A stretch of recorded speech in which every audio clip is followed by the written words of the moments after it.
Okay, I want you to picture this. It's 4:47 p.m. and two caregivers are already frustrated. There's a family member who's upset and the med cart's behind.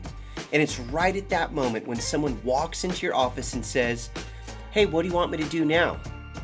Now, in that moment, you probably don't need another training manual, but you do need some leadership multiplication because what happens next determines everything. Now, if your instinct in that moment is to give the answer, to fix it, to solve it, to decide it for them, you're probably leading from a training mentality. Now, don't get me wrong, training definitely has its place. But if your instinct was to pause and to think, how can I help this person become a thinker? You're probably leading from a coaching mentality. And that difference is not small. See, training transfers information, but coaching transforms identity. Training says, here's how you handle an upset family member. Coaching asks, what do you think they're actually feeling? What outcome do you think we're trying to protect here? How would you want someone to handle this if it were your parent? Do you see the shift? See, training solves the moment, but coaching develops the person inside of the moment. And here's why this matters so much in senior living. See, when a caregiver faces a fall, a complaint, maybe a short-staffed shift, or maybe even just emotional exhaustion, they don't rise to the level of your last in-service or your last training. They fall to the level of their internal belief. And training alone doesn't change belief. Coaching does. See, training is event-based.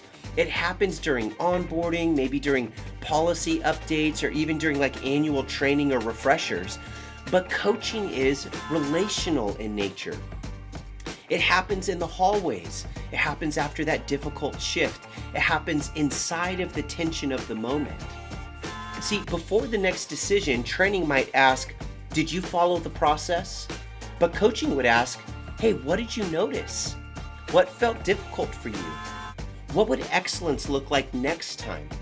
Maybe even, what kind of a leader are you trying to become here? See, most leaders that I work with aren't exhausted because their teams are incapable. They're exhausted because they unintentionally have trained their teams to come back for every single answer. Hey, what do you want me to do next? And the truth is, I kind of get it. Because when something is melting down, the fastest thing to do is to just tell them what to do. But what I want you to know is that fast isn't always scalable. You see, if you're the only decision maker, you're also the bottleneck. And bottlenecks tend to burn out. But when you coach, you're actually slowing down just enough to build the capacity of your leaders.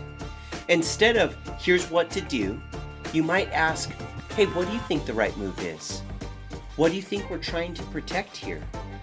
Hey, what does our culture call us to do in this type of a moment? See, now you're not just solving this problem, you're developing a culture carrier. And here's the real leadership. See, training creates compliance, people who are going to do what they're supposed to do when you're in the room. But coaching creates conviction. I'm going to do the right thing no matter who's here. See, compliance works great when you're watching, but conviction works when you're not.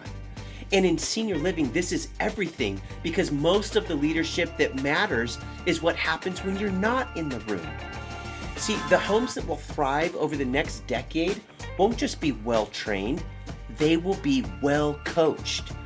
Because your home and your culture isn't going to reward the administrator who can do everything. It's going to reward the leader who can develop people. So here's the question I want you to wrestle with this week. When someone walks into your office at 4:47 p.m., will you give an answer or will you build a leader? That one shift changes everything.